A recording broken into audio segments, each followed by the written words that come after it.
Ya, Assalamualaikum warahmatullahi wabarakatuh. Waalaikumsalam warahmatullahi wabarakatuh, Bu. Waalaikumsalam warahmatullahi wabarakatuh. Oke, untuk kelompok 10 sudah hadir semua ya? Sudah, Bu. Oke ya, bisa sambil di-share screen Mbak PPT-nya. Kemudian yang lain ya, minta tolong jangan lupa presensi. Ya, ke depannya saya tidak mau membukakan lagi presensi bagi yang telat absen ya. Apapun itu alasannya, karena saya sudah memberikan tenggat waktu 1 jam ya, 60 menit untuk presensi. Jadi saya rasa itu cukup bagi Anda, itu bisa untuk mengikuti presensi gitu. Kemudian pada hari ini kita akan membahas tentang akuntansi aset tetap dan akuntansi atas konstruksi dalam pengerjaan atau KDP, yang mana nanti akan dibahas oleh kelompok 11, kelompok 10. Mbak, kelompok 10, siapa yang mau share PPT-nya? Sudah, Bu. Belum, Bu. Iya, belum muncul. Ya, nanti gimana akan dibahas tentang jenis-jenis dari aset tetap menurut entitas pemerintahan, kemudian bagaimana pengukurannya, pengakuannya, dan bagaimana kriteria ya tentang aset tetap menurut entitas pemerintah. Lalu kaitannya dengan juga ada konstruksi dalam pengerjaan, apa itu pengertian konstruksi dalam pengerjaan, dan bagaimana cara pemerintah mengakui adanya konstruksi dalam pengerjaan. Oke, karena kelompok 10 sudah siap, ya, maka presentasi bisa dimulai. Saya persilakan pada kelompok 10 untuk melanjutkan ya atau mengerjakan presentasinya. Silakan, Mbak.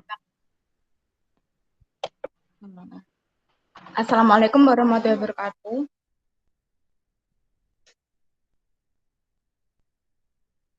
Assalamualaikum warahmatullahi wabarakatuh. Ya, waalaikumsalam. Yang lain mana nih suaranya? Waalaikumsalam warahmatullahi wabarakatuh. Waalaikumsalam warahmatullahi wabarakatuh. Waalaikumsalam warahmatullahi Waalaikumsalam wabarakatuh. warahmatullahi wabarakatuh.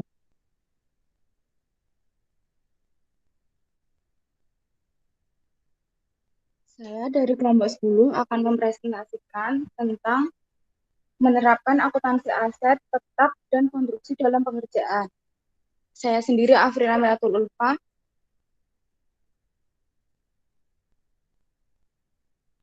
Dan saya teman Meliana. Yang pertama-tama saya akan menjelaskan dasar hukum aset tetap. Yang pertama, lampiran 1 PP nomor 71 tahun 2010 tentang standar akuntansi pemerintahan. Yang kedua, BSAP 07 tentang akuntansi aset tetap. Yang ketiga, Buletin Teknis SAP nomor 15 tentang akuntansi aset tetap. Definisi aset tetap itu sendiri adalah aset yang berwujud dan mempunyai masa manfaat lebih dari 12 bulan untuk digunakan dalam kegiatan pemerintah atau dimanfaatkan oleh masyarakat umum. Tidak termasuk aset tetap jika aset yang dikuasai untuk dikonsumsi dalam operasi pemerintah, seperti bahan dan perlengkapan, dan aset ini termasuk dalam persediaan. Dan selanjutnya akan dibacakan oleh Meli. Karakteristik aktiva tetap ini ada satu, aset itu diperoleh untuk digunakan dalam operasi perusahaan atau tidak diperjualbelikan. Yang kedua, aset itu berumur lebih dari satu periode akuntansi dan nilai manfaatnya dapat diukur atau disusutkan. Yang ketiga, ada aset itu mempunyai substantif fisik. Yang keempat, aset yang mempunyai nilai yang cukup material. Selanjutnya ada klasifikasi aset tetap. Yang pertama, tanah. Tanah yang dikelompokkan sebagai aset tetap ialah tanah yang diperoleh dengan maksud untuk dipakai dalam kegiatan operasional pemerintah dan dalam kondisi siap dipakai. Yang kedua, ada peralatan dan mesin.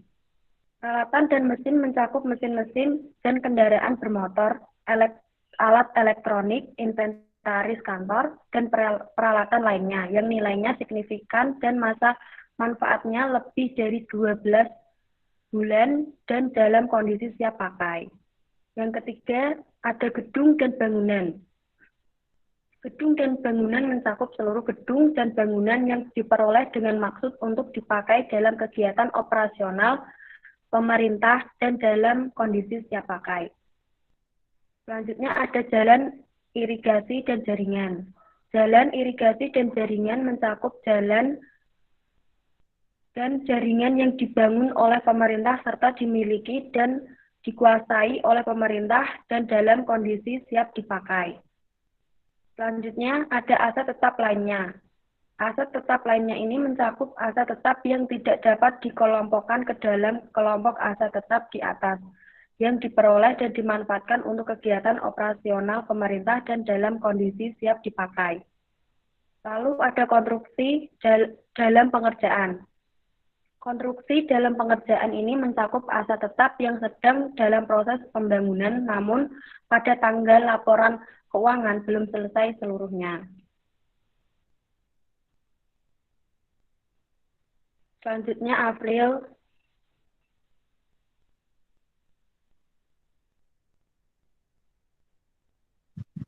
Yang selanjutnya adalah pengakuan aset tetap.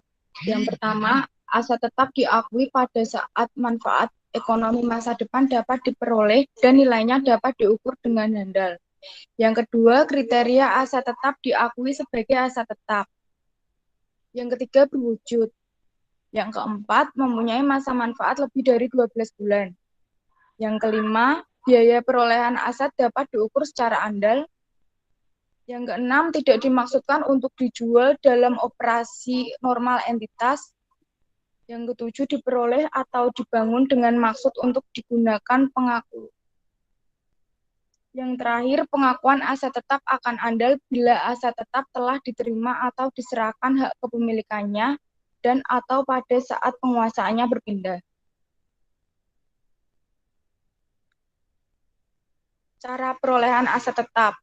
Yang pertama, pembelian tunai. Yang kedua, aktiva tetap yang berwujud yang diperoleh dari pembelian tunai dicatat dalam buku-buku dengan jumlah sebesar uang yang dikeluarkan.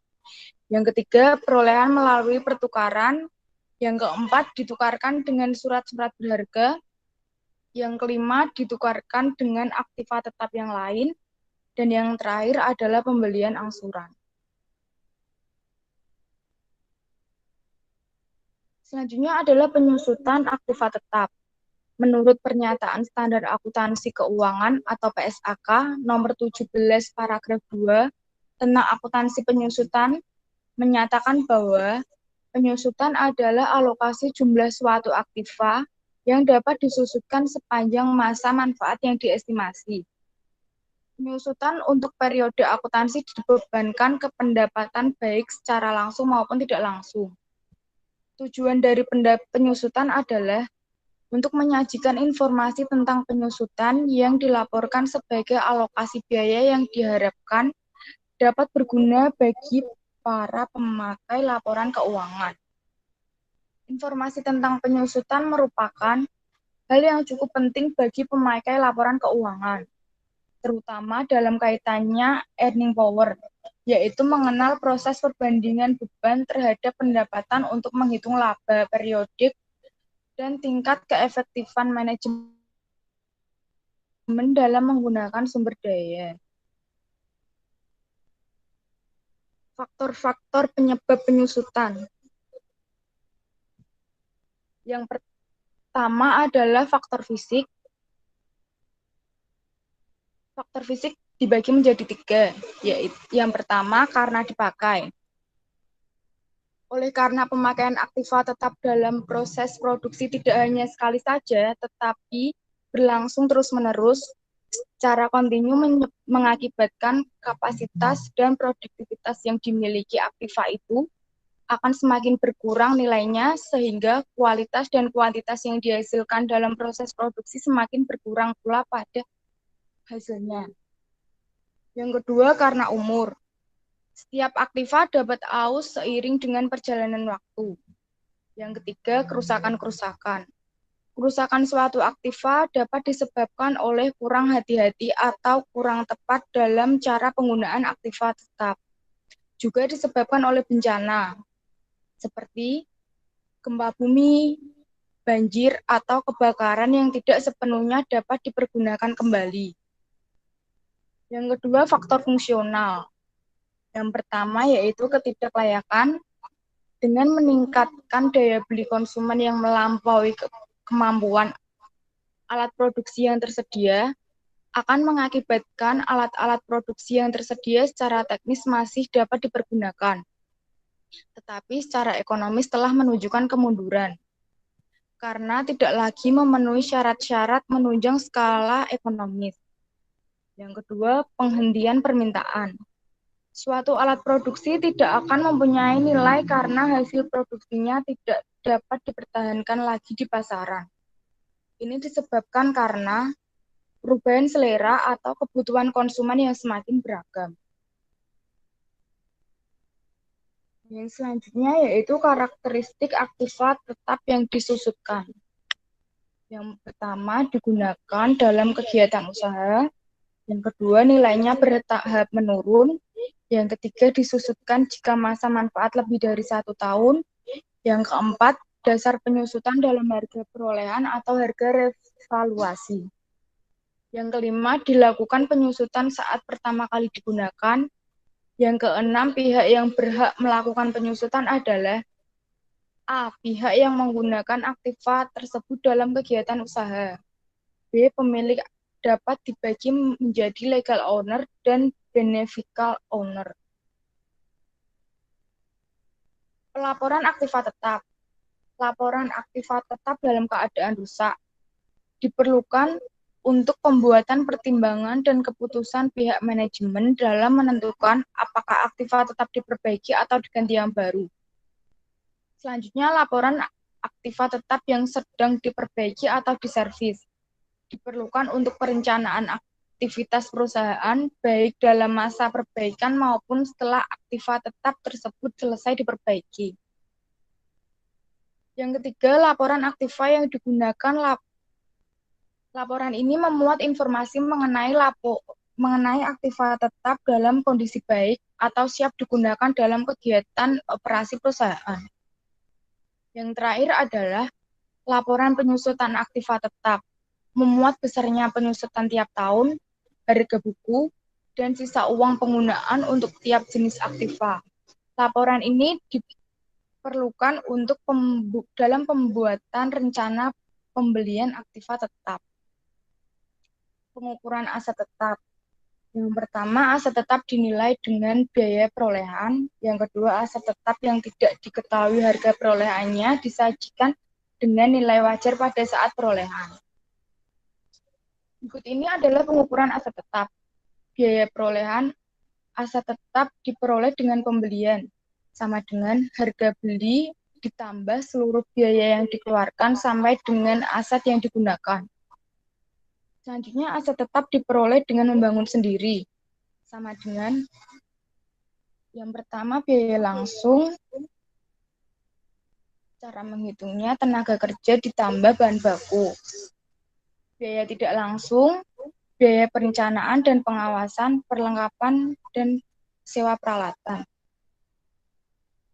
Nilai wajar aset tetap diperoleh dengan cara lain, misalnya hibah, seperti nilai tukar aset wajar. Penilaian awal aset tetap. Penilaian awal aset tetap harus diukur berdasarkan biaya perolehan. Bila aset tetap diperoleh dengan tanpa nilai, biaya aset tersebut adalah sebesar nilai wajar pada saat aset tersebut diperoleh. Untuk penyusunan neraca awal suatu entitas, biaya perolehan aset tetap adalah nilai wajar pada saat neraca awal tersebut disusun. Komponen biaya. Biaya perolehan suatu aset tetap terdiri dari harga belinya atau konstruksinya, termasuk biaya import dan setiap biaya yang dapat diatribusikan secara langsung dalam membawa aset tersebut ke kondisi yang membuat aset tersebut dapat bekerja untuk penggunaan yang dimaksudkan. Contoh biaya yang dapat diatribusikan secara langsung. Yang pertama, biaya persiapan tempat. Yang kedua, biaya pengiriman awal dan biaya simpan dan bongkar muat. Yang ketiga, biaya pemasangan. Yang keempat, biaya profesional. Dan yang terakhir adalah biaya konstruksi. Biaya administrasi dan biaya umum lainnya merupakan suatu komponen biaya aset yang tidak dapat diatribusikan secara langsung pada biaya perolehan aset yang membawa aset ke kondisi kerjanya. Biaya permulaan dan praproduksi serupa tidak merupakan bagian biaya suatu aset kecuali biaya tersebut perlu untuk membawa aset ke kondisi kerjanya. Berikut adalah contoh kasus komponen biaya. Pemda Semarang pada bulan September 2017 membeli mesin generator listrik. Harga mesinnya sebesar 1.300.000.000 dan mendapatkan potongan harga sebesar 10%. Pajak PPN 10%, biaya pemasangan dan instalasi 10 juta. Berapakah nilai perolehan mesin tersebut yang akan dicatat dalam laporan keuangan Pemda Semarang per 31 Desember 2017? Nilai perolehan mesin tersebut yang akan dicatat dalam laporan keuangan Pemda Semarang per 31 Desember 2017 adalah: yang pertama, harga mesinnya adalah 1.300.000.000. Potongan harganya 10%. 10% dari 1.300.000.000 adalah 130 juta. 1.300.000.000 dikurangi 130 juta sama dengan 1.170.000.000. Itu untuk harga netonya. Biaya yang lainnya seperti PPN 10%, 10% dari 1.170.000.000 yaitu 117 juta. Yang disebutkan di soal tadi, biaya pemasangan dan instalasi adalah 10 juta. 117 juta ditambah 10 juta sama dengan 127 juta. Jadi, nilai perolehan mesin sama dengan 1.170.000.000 ditambah 127 juta sama dengan 1.297.000.000. Selanjutnya akan dijelaskan oleh Meli.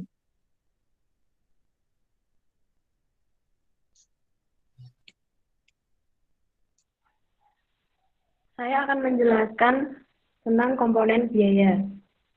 Komponen biaya terdiri dari tanah, peralatan dan mesin, gedung dan bangunan, jalan, irigasi dan jaringan, aset tetap lainnya, dan konstruksi dalam pengerjaan. Tanah sendiri diakui pertama kali sebesar biaya perolehan. Biaya perolehannya mencakup harga pembelian atau biaya pembebasan tanah, biaya yang dikeluarkan dalam rangka memperoleh hak, biaya pematangan, penimbunan, dan biaya lainnya yang dikeluarkan maupun yang masih harus dikeluarkan sampai tanah tersebut siap dipakai. Nilai tanah juga meliputi nilai bangunan atau yang terletak pada tanah yang dibeli tersebut, jika bangunan tua tersebut dimaksudkan untuk dimusnahkan. Selanjutnya, peralatan dan mesin. Biaya perolehan peralatan mesin menggambarkan jumlah pengeluaran yang telah dan yang masih harus dilakukan untuk memperoleh peralatan dan mesin tersebut sampai siap pakai. Biaya perolehannya meliputi harga pembelian, biaya pengangkutan, biaya instalasi, serta biaya langsung lainnya untuk memperoleh dan mempersiapkan sampai peralatan dan mesin tersebut siap untuk digunakan. Gedung dan bangunan.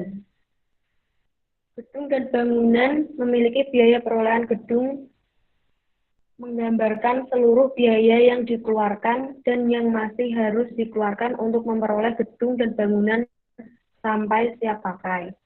Biaya perolehannya meliputi harga pembelian atau biaya konstruksi, biaya pengurusan IMB, notaris, dan pajak. Selanjutnya ada jalan irigasi dan jaringan. Biaya perolehan jalan irigasi dan jaringan menggambarkan seluruh biaya yang dikeluarkan dan masih harus dikeluarkan untuk memperoleh gedung dan bangunan sampai siap pakai. Biaya perolehannya meliputi biaya perolehan atau biaya konstruksi dan biaya-biaya lain yang dikeluarkan sampai jalan irigasi dan jaringan tersebut siap pakai.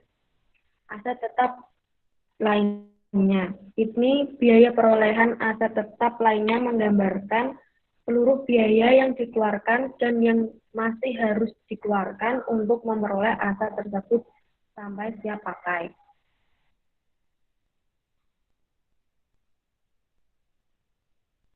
Selanjutnya ada pertukaran aset.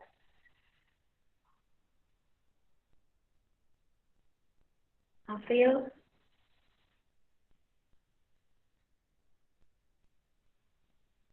Pertukaran aset ini biaya suatu aset tetap yang diperoleh melalui pertukaran yang tidak serupa atau aset lainnya diukur berdasarkan nilai wajar aset yang diperoleh, yaitu nilai ekuivalen atas nilai tercatat aset yang dilepas setelah disesuaikan dengan jumlah setiap kas atau setara kas dan kewajiban lain yang ditransfer atau diserahkan.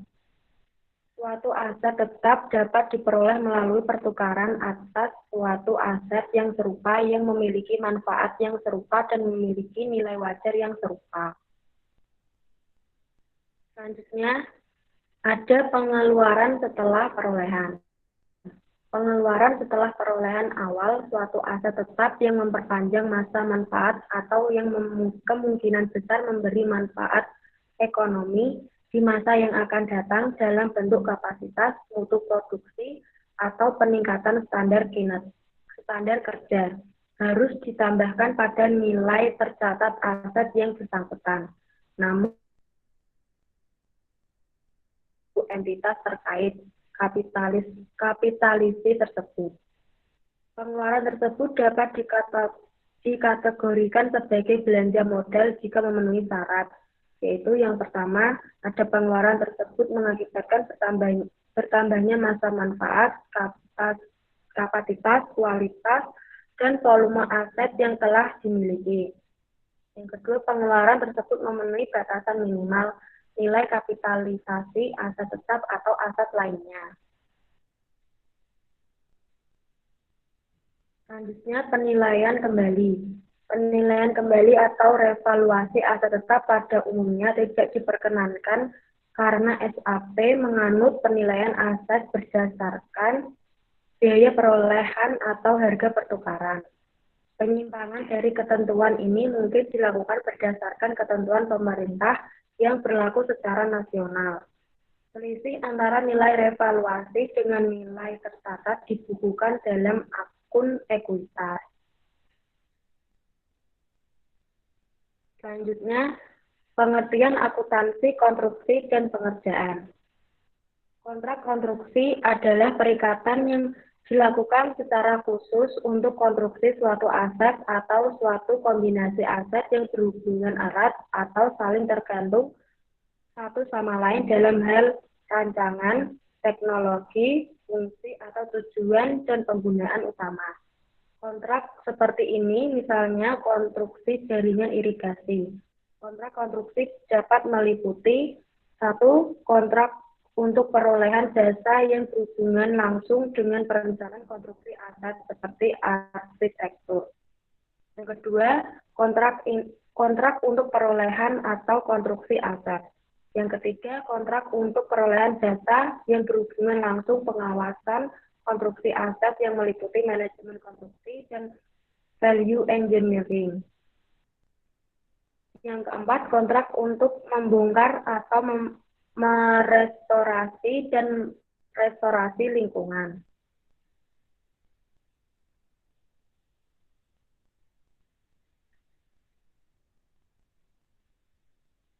Selanjutnya ada penyatuan dan segmentasi kontrak konstruksi. Jika suatu kontrak konstruksi mencakup sejumlah aset, konstruksi dari setiap aset diperlakukan sebagai suatu kontrak konstruksi yang terpisah apabila semua syarat-syarat di bawah ini terpenuhi. Dan berikut beberapa syarat-syarat yang harus dipenuhi. 1. Proposal terpisah telah diajukan untuk setiap aset. Yang kedua, setiap aset telah dinegosiasikan secara terpisah dan kontraktor serta pemberi kerja dapat menerima atau menolak bagian kontrak yang berhubungan dengan masing-masing aset tersebut. Yang ketiga, biaya masing-masing aset dapat diidentifikasikan. Selanjutnya ada pengakuan konstruksi dalam pengerjaan. Besar kemungkinan bahwa manfaat ekonomi masa yang akan datang berkaitan dengan aset tersebut akan diperoleh. Yang kedua, biaya perolehan tersebut dapat diukur secara andal. Dan yang terakhir, aset tersebut masih dalam proses pengerjaan. Selanjutnya ada pengukuran konstruksi dalam pengerjaan. Konstruksi dalam pengerjaan dicatat dengan biaya perolehan yang disebut biaya konstruksi.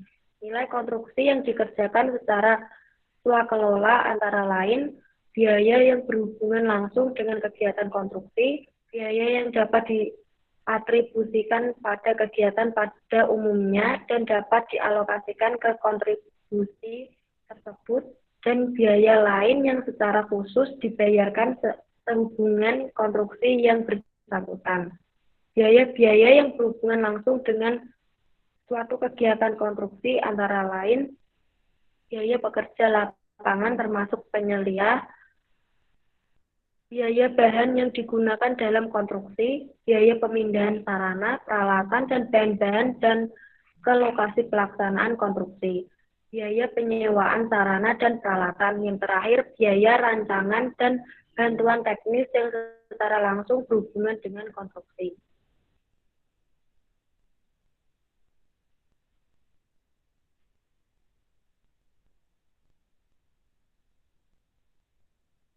Selanjutnya ada biaya pinjaman selama konstruksi. Jika konstruksi dibiayai dari pinjaman, maka biaya pinjaman dapat dikapitalisasi. Nambah biaya konstruksi sepanjang biaya tersebut dapat diidentifikasikan dan ditetapkan secara andal. Penyajian dan pengungkapan konstruksi dalam pengerjaan. 1. Penyajian. Konstruksi dalam pengerjaan disajikan di neraca kepada kelompok aset tetap. Penyajian konstruksi dalam pengerjaan dilakukan secara gabungan dengan cara menjumlahkan seluruh konstruksi dalam pengerjaan dari seluruh aset tetap. Yang kedua ada pelaporan. Konstruksi dalam pengerjaan ini diungkapkan dalam catatan atas laporan keuangan. Informasi mengenai konstruksi dalam pengerjaan yang harus diungkapkan dalam catatan atas laporan keuangan pada akhir periode akuntansi adalah 1.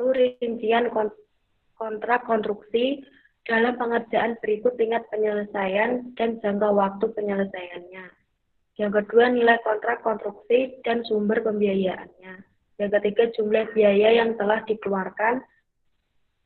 Dan yang terakhir, uang muka kerja yang diberikan.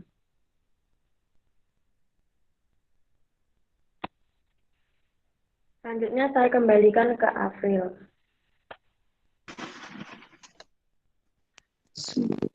Terima kasih pada kelompok 10. Saya kembalikan ke Bu Abi.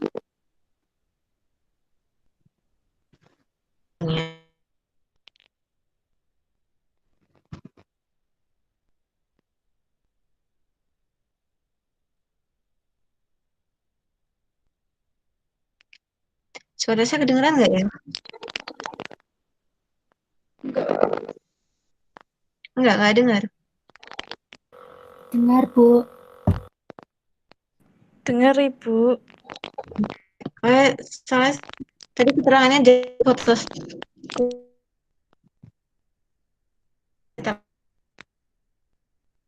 Diskusi sebelum penanya. Di sini saya akan memberikan sedikit review ya dari matematika yang kita lakukan. Oke, aset tetap itu entitas pemerintahnya tetap. Kalau di entitas bisnis cuman ada 3 ya, yaitu tanah,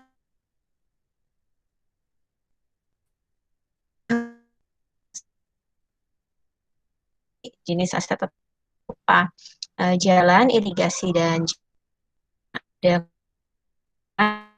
ada aset tetap lainnya ya, di mana aset tetap yang tidak atau di luar dari klasifikasi 5 jenis aset yang sudah disebutkan sebelumnya. Nah, kemudian untuk pengukurannya ya, aset tetap di entitas pemerintah itu dinilai apa ya, biaya perolehan ya, atau harga perolehan. Kalau misalnya tidak diketahui biaya perolehannya berapa, harga perolehannya berapa, maka bisa jadi hampir sama sih seperti dengan entitas bisnis. Sesuatu ya itu dikategorikan sebagai masa manfaat lebih 12 bulan ya. Kemudian dikatakan sebagai aset tetap itu juga jika tidak diperjualbelikan gitu ya. Maksudnya bukan bagian atau aktivitas utama organisasi gitu ya. Kan kalau developer ya yang jual perumahan itu kan rumah-rumah yang ada yang dijual tetap ya, karena memang tuh apa namanya, aktivitas utama mereka adalah menjual rumah gitu. Jadi tanah itu tidak menjadi aset menurut perusahaan developer. Nah, kemudian terkait dengan aset tetap, salah satu bentuk dari aset tetap, salah satu bentuk dari aset tetap itu adalah konstruksi dalam pekerjaan ya. Jadi cara bahasa gampang ya, konstruksi pekerjaan adalah aset tetap yang sedang dibangun. Aset tetap yang sedang dibangun, arti aset tetap tersebut belum jadi, ya, belum jadi atau belum selesai. Kemudian dikatakan juga sebagai aset sebagai aset konstruksi dalam pekerjaan itu jika nantinya ketika aset tersebut jadi itu akan memiliki masa manfaat lebih dari 12 bulan atau jangka panjang ya masa manfaatnya. Kemudian biayanya itu apa namanya, nilai dari aset tersebut itu bisa terukur ya dengan andal. Lalu aset tetap tersebut memang belum selesai atau masih dalam proses pengerjaan, itu klasifikasi suatu aset dikatakan sebagai konstruksi dalam pengerjaan. Kemudian untuk ini terkait dengan namanya program pemerintah ya, yaitu program pembangunan. Gitu. Program pembangunannya terus melakukan pembangunan ya, entah itu pembangunan jalan atau mungkin pembangunan atau pembangunan fasilitas umum yang lain. Nah, dan biasanya untuk proyek pembangunan tersebut itu akan memakan waktu atau gini, selesai dalam 1 tahun akuntansi ya. Jadi akuntansi atau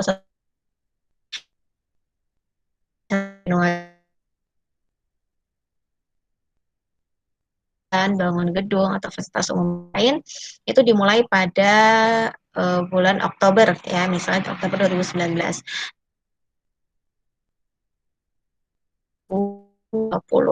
Nah, maka di tahun 2019 ya, dari mulai Oktober sampai Desember 2019 itu harus diakui ya proyek pembangunan atau konstruksi dalam pengerjaannya. Ya, berapa biaya yang sudah dikeluarkan itulah yang diakui atau yang nilai konstruksi.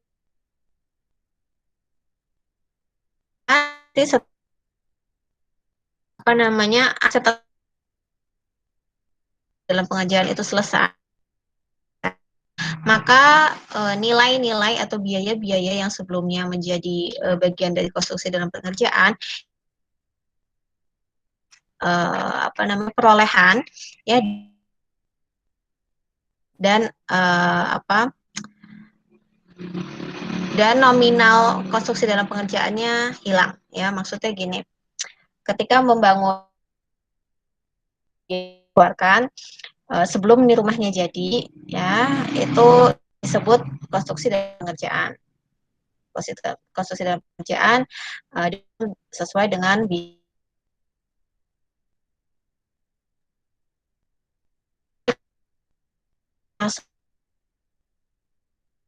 asetnya bertambah sesuai dengan nilai aset, dan konstruksi dalam pengerjaannya berkurang ya, karena yang asalnya di sini pindah ke sini kayak gitu. Dan dua-duanya tuh sama aja, maksudnya sama aja tuh sama-sama ya. Jadi itu ada namanya konstruksi dalam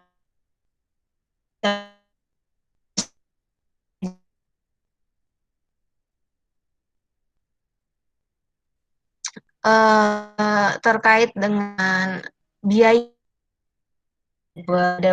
Ada beberapa atau ada klasifikasi biaya yang bisa diakui sebagai nilai ya dari konstruksi, yaitu biaya memang memiliki hubungan atau biaya dalam pengerjaan. Itu memang ketika tidak bisa diakui sebagai bagian konstruksi. Kemudian pengakuan ya, baik pengakuan konstruksi dalam pengerjaan maupun pengakuan aset tetap di entitas pemerintah, dua-duanya itu berada di satu akun besar yaitu namanya aset. Dan aset ini dilaporkan di tahun, kita masih ingat neraca sama hukum neraca itu aktiva sama dengan pasiva ya kan.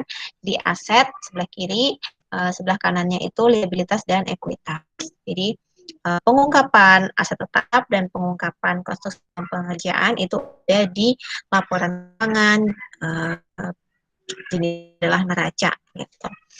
Oke, mau saya tambahkan sebagai review atas presentasinya tadi ya, karena presentasinya sudah lengkap. Oke, dan kita ini bisa pindah gitu ya ke e-learning untuk melanjutkan sesi diskusi kita tanya jawab, dan seperti biasa